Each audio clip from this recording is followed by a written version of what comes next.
Hello and welcome to another 3-minute devotional. Now, I don't know about you, but I like watching movies. All sorts of movies. I love action movies and comedies. I like the ones where there's a little bit of mystery and you got to kind of figure out what's going on.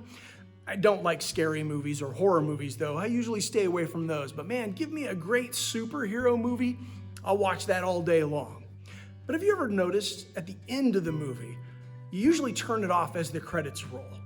At least I do anyway. When the credits start showing up and all those names are there, I don't stay and watch those. Well, unless it's one of the Marvel movies where they hide that little clip at the end, I might sit through that. But if I have it on Blu-ray, I'll be fast forwarding in those names. And sometimes I don't think about the people that those credits represent. But did you know that every single one of those names represents a person that in some way, some shape or form, had a hand in making that movie that you like? Movie that I like. Without all of those people coming together and working on that one thing, that movie would never have happened. Now, on the screen itself, we get to see the actors and actresses and extras. In a movie like The Lord of the Rings, we get to see hundreds of people, hundreds of actors and actresses and stuntmen and stuntwomen doing incredible jobs on the screen.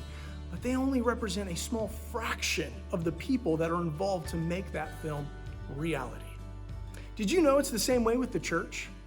On a Sunday morning, we see certain people on the stage every week. We see the worship team up there. We see the pastors that are involved. Sometimes you might notice a greeter at the door or somebody running the sound system.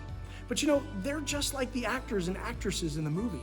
There's so many more people helping out to make a church work and run. If a church service had credits at the end of the service, I think you'd be surprised to see just how many people are involved to make the church work. As a matter of fact, Paul said it this way in 1 Corinthians, that the human body has many parts, but the many parts make up one whole body. So it is with the body of Christ. You see, we're like a body.